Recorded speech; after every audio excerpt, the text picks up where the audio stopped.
前一排去咗鯉魚門食飯，最後佢送咗碟椰汁桂花糕，真係好好味啊！我記得我之前買嗰本書都有椰汁桂花糕呢個食譜，所以我決定翻做，等我自己可以無限添食。喺開始之前，請 follow 我哋嘅頻道啦。喵！準備正方形嘅模具，可以選擇有底或者冇底，不過我覺得冇底除帽就會比較方便啲。用保鮮紙摸實底部，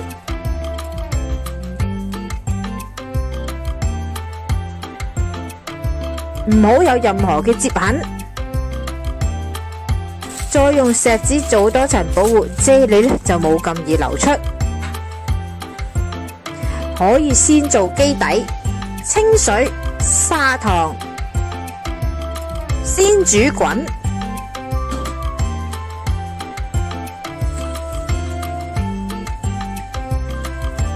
熄火，先好落魚膠粉，因為溫度過熱係會令到魚膠粉嘅功效降低。混合放喺室溫備用。嚟第一層即係白色椰奶嘅部分，材料有椰奶、煉奶、水，中意嘅話可以加少少酒釀，不過我發現加唔加對整體嘅味道都好似冇乜分別，不過口感上會食到有一粒粒嘅硬物。所有液體材料加熱至沸騰，加入酒釀，倒入200g 嘅魚膠粉基底，混合至完全融化。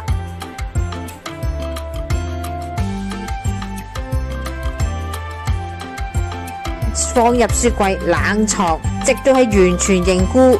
糖、清水幾支先混合。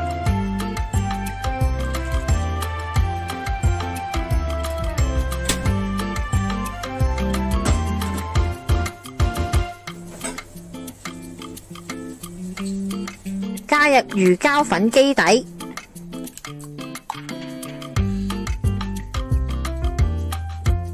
放涼後倒入椰汁糕之上，放入雪櫃冷藏。明明係2層嘅椰汁桂花糕，點解出嚟變咗1層嘅椰汁桂花糕嘅？因為呢一個係失敗嘅成品。不過失敗你都要知原因噶嘛。咁點解會失敗啊？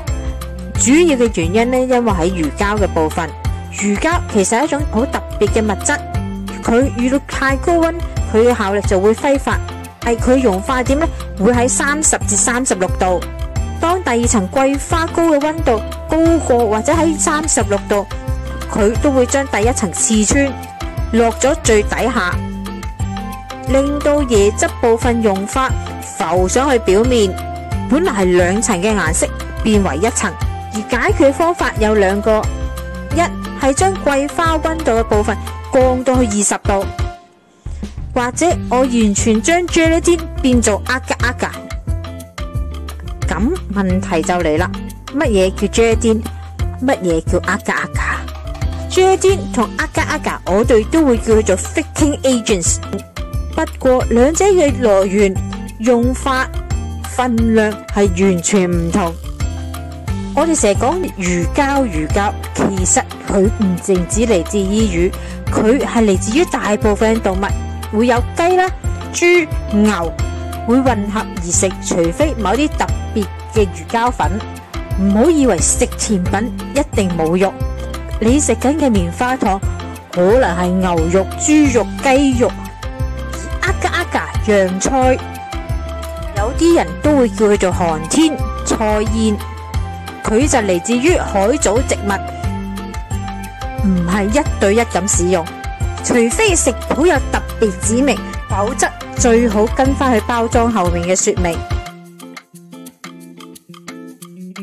既然佢哋有多方面嘅不同，佢哋嘅煮法都係非常之特別。我之前講過 gelatin 當超過80度，佢嘅效用就會降低。而 agar-agar 係需要先同糖混合，放入水中係需要將佢煮到去100度。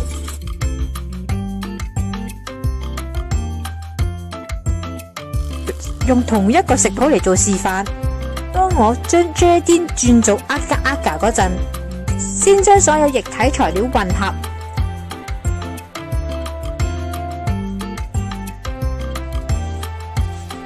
將糖同 agar agar 混合，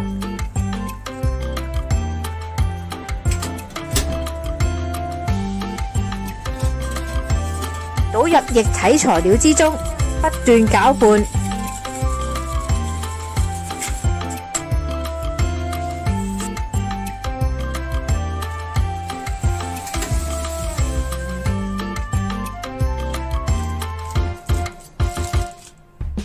倒入模具之中，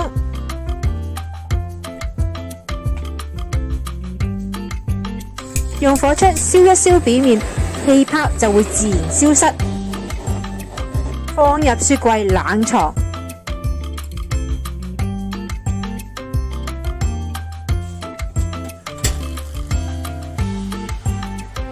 清水杞子先混合。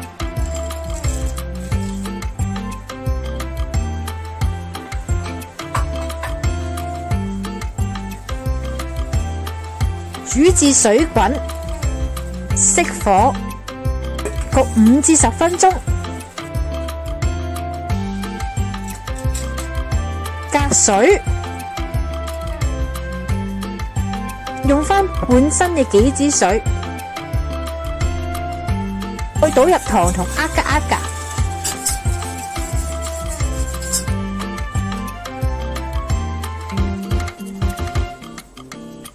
一樣煮熱至沸騰，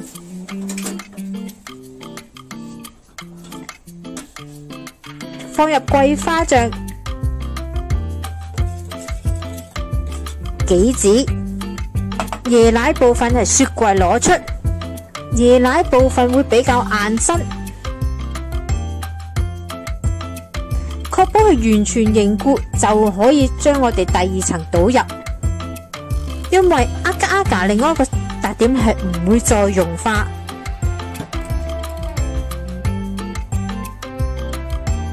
放入雪櫃冷藏。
agar agar 係比較脆口，放落口需要用牙咬1至2下。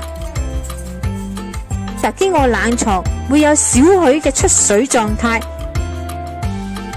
而 Jardine 係比較軟身，係可以做到完全溶於口中嘅狀態。今日嚟到呢度啦，詳細嘅食譜我哋會擺落 Facebook 嗰度，有興趣嘅大家可以去睇一睇。請 like 我哋嘅 Facebook 同埋 YouTube，以便獲得更多嘅資訊啦。